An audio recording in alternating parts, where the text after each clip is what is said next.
An Heiress of a Red Dog by Bret Harte. The first intimation given of the eccentricity of the testator was, I think, in the spring of 1854.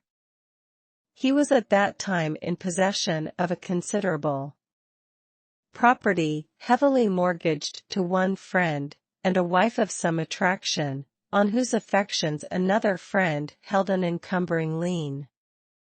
One day it was found that he had secretly dug, or caused to be dug, a deep trap before the front door of his dwelling, into which a few friends, in the course of the evening, casually and familiarly dropped.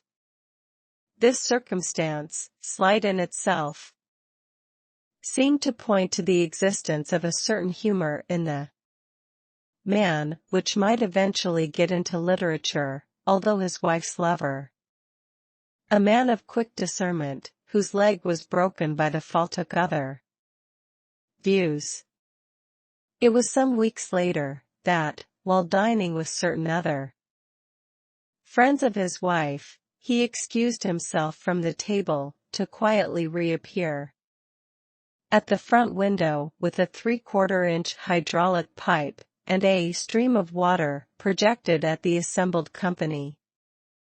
An attempt was made to take public cognizance of this, but a majority of the citizens of Red Dog, who were not at dinner, decided that a man had a right to choose his own methods of diverting his company.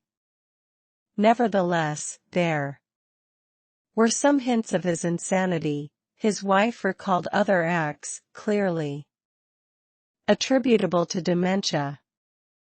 The crippled lover argued from his own experience that the integrity of her limbs could only be secured by leaving her husband's house, and the mortgagee, fearing of further damage to his property, foreclosed. But here the cause of all this anxiety took matters into his own hands and disappeared. When we next heard from him, he had, in some mysterious way, been relieved alike of his wife and property, and was living alone at Rockville, 50 miles away, and editing a newspaper. But that originality he had displayed when dealing with the problems of his own private life, when applied to politics in the columns of the Rockville Vanguard, was singularly unsuccessful. An amusing exaggeration, purporting to be an exact account of the manner in which the opposing candidate had murdered his Chinese laundryman, was, I regret to say, answered only by assault and battery. A gratuitous and purely imaginative description of a great religious revival in Calaveras, in which the sheriff of the county, a notoriously profane skeptic, was alleged to have been the chief exhorter, resulted only in the withdrawal of the county advertising from the paper. In the midst of this practical confusion, he suddenly died. It was then discovered, as a crowning proof of his absurdity, that he had left a will, bequeathing his entire effects to a freckle-faced maidservant at the Rockville Hotel. But that absurdity became serious when it was also discovered that among these effects were 1,000 shares in the Rising Sun Mining Company, which a day or two after his demise, and while people were still laughing at his grotesque benefaction, suddenly sprang into opulence and celebrity. $3 million was roughly estimated as the value of the estate thus wantonly sacrificed. For it is only fair to state, as a just tribute to the enterprise and energy of that young and thriving settlement, that there was not probably a single citizen who did not feel himself better able to control the deceased humorist's property. Some had expressed a doubt of their ability to support a family. Others had felt perhaps too keenly the deep responsibility resting upon them when chosen from the panel as jurors, and had evaded their public duties. A few had declined office and a low salary, but no one shrank from the possibility of having been called upon to assume the functions of Peggy Moffat, the heiress. The will was contested, first by the widow, who it now appeared had never been legally divorced from the deceased, next by 4 of his cousins, who awoke, only too late, to a consciousness of his moral and pecuniary worth. But the humble legatee, a singularly plain, unpretending, uneducated Western girl, exhibited a dogged pertinacity in claiming her rights. She rejected all compromises.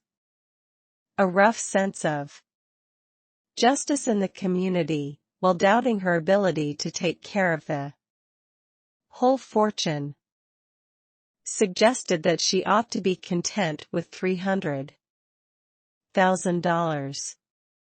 She's bound to throw even that away on some derned skunk of a man, NATO orally, but $3 million is too much to give a chap for making her unhappy. It's off-air and a temptation to cussedness. The only opposing voice to this counsel came from the sardonic lips of Mr. Jack Hamlin.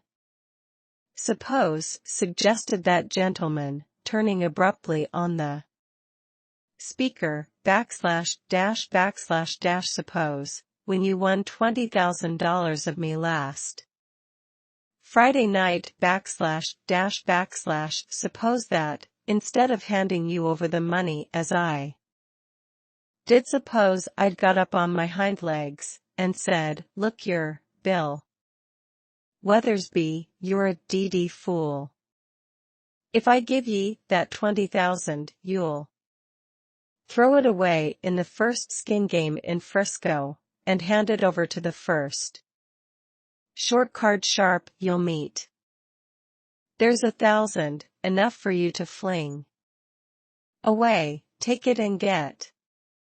Suppose what I'd said to you was the frozen truth, and you knowed it, would that have been the square thing to play on you? But here Weathersby quickly pointed out the inefficiency of the comparison by stating that he had won the money fairly with a stake.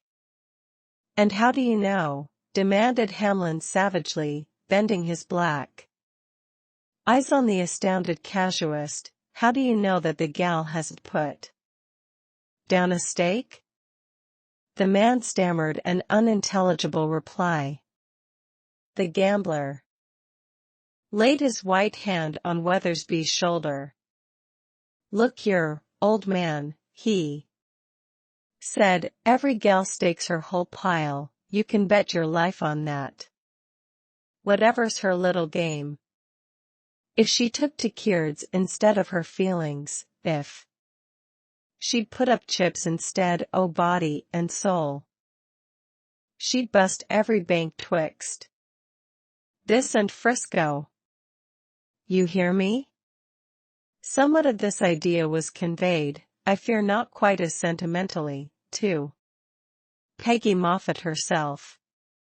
The best legal wisdom of San Francisco, retained by the widow and relatives, took occasion, in a private interview with Peggy, to point out that she stood in the quasi-criminal attitude of having unlawfully practiced upon the affections of an insane elderly gentleman, with a view of getting possession of his property, and suggested to her that no vestige of her moral character would remain after the trial, if she persisted in forcing her claims to that issue.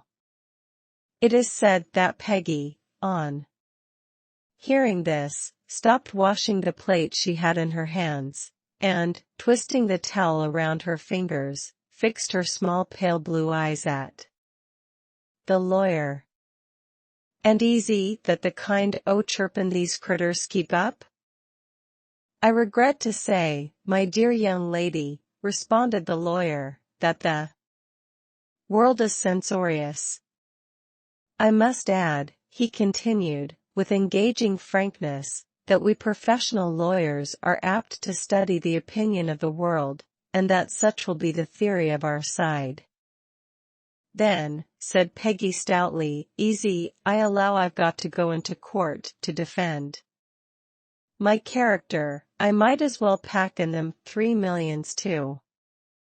There is hearsay evidence that Peg added to this speech a wish and desire to bust the crust of her traducers, and, remarking that that was the kind of hairpin she was, closed the conversation with an unfortunate accident to the plate that left a severe contusion on the legal brow of her companion. But this story, popular in the barrooms and gulches, lacked confirmation in higher circles. Better authenticated was the legend related of an interview with her own lawyer. That gentleman had pointed out to her the advantage of being able to show some reasonable cause for the singular generosity of the testator. Although, he continued, the law does not go back of the will, for reason or cause for its provisions, it would be a strong point with the judge and jury, particularly if the theory of insanity were set up for us to show that the act was. Thanks for being a part of Chronicles Corner. I hope you enjoyed the story. Don't forget to like, subscribe, and hit that bell icon for future updates. Goodbye.